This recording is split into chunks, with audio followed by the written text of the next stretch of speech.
ऊपर वाला सिर्फ वही करता है जो आपके लिए अच्छा होता है। यह विचार जीवन में सकारात्मकता और विश्वास का प्रतीक है। वास्तुशास्त्र के अनुसार इस कथन का गहरा संबंध हमारे आसपास की ऊर्जा और हमारी सोच से होता है।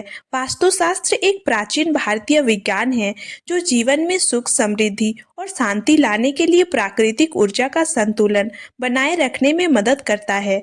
इसमें सकारात्मक और नकारात्मक ऊर्जाओं का महत्व होता है और यह भी किसी ऐसे ईश्वर या प्रकृति के द्वारा की जाने वाली हर क्रिया हमारे जीवन के लिए उचित होती है। पहला, ऊर्जा का संतुलन और ईश्वरीय कृपा।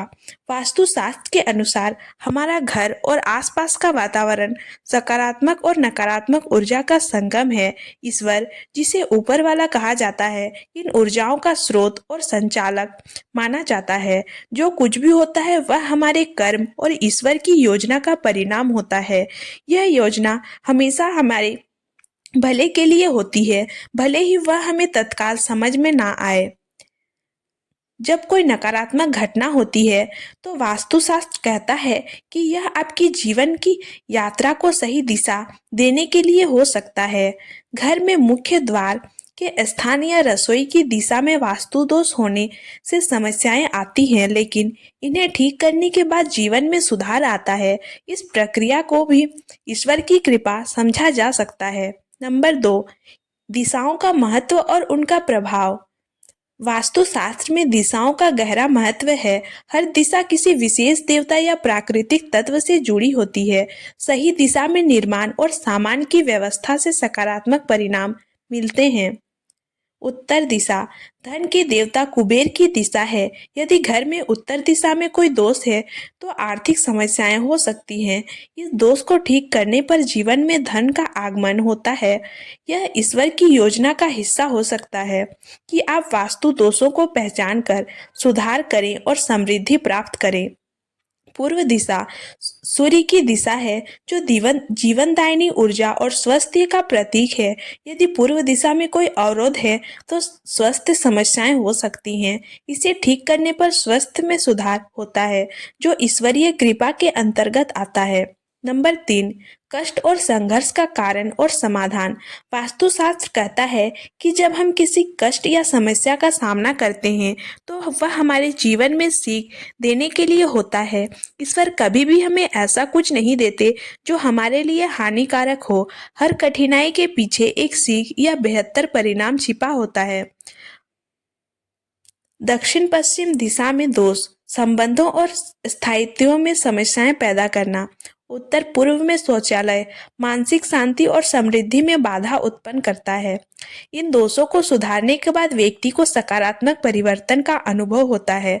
यह ईश्वर की ओर से एक संकेत हो सकता है कि हमें अपने जीवन और विचारों में संतुलन बनाना चाहिए। नंबर 4, आध्यात्मिक और मानसिक संतुलन। वास्तुशास्त्र न केवल भौतिक स्थानों की ऊर्जा के बारे में बताता है, बल्कि यह मानसिक और आध्यात्मिक संतुलन की भी बात करता है। जीवन में जब कुछ अनचाहा होता है तो यह हमें आत्मविश्लेषण और सुधार का अवसर प्रदान करता है। ईश्वर की योजना पर विश्वास। जब हम कठिन समय से गुजरते हैं तो वास्तु कहता है कि यह आत्मा की उन्नति के लिए होता है। ध्यान, सकारात्मक सोच और सही ऊर्जा प्रवाह से हम इन चुनौतियों का सामना कर सकते हैं। नंबर 5, ईश्वर की कृपा और कर्म का सिद्धांत। वास्तुशास्त्र में कर्म और भाग्य का भी उल्लेख है। हमारा वर्तमान जीवन हमारे पिछले कर्मों का परिणाम है और जो कुछ भी होता है वह ईश्वर की योजना का हिस्सा होता है। प्रतिक्रिया का महत्व। यदि हम समस्याओं का सामना धैर्य और सकारात्मकता से करते हैं तो हमारा जीवन बेहतर होता है। यदि हम निराश और नकारात्मकता से घिर जाते हैं तो समस्याएं और भी बढ़ जाती हैं।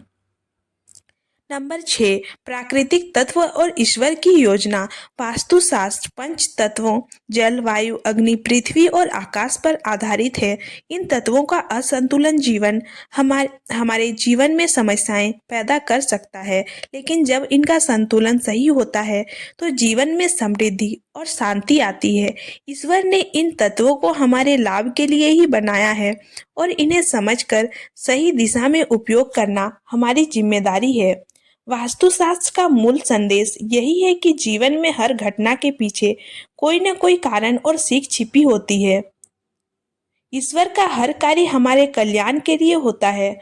भले ही वह हमें तत्काल ना समझ में आए, सही ऊर्जा, सकारात्मक सोच और वास्तु नियमों के पालन से हम ईश्वर की योजना को समझ सकते हैं और अपने जीवन को सुखद बना सकते हैं।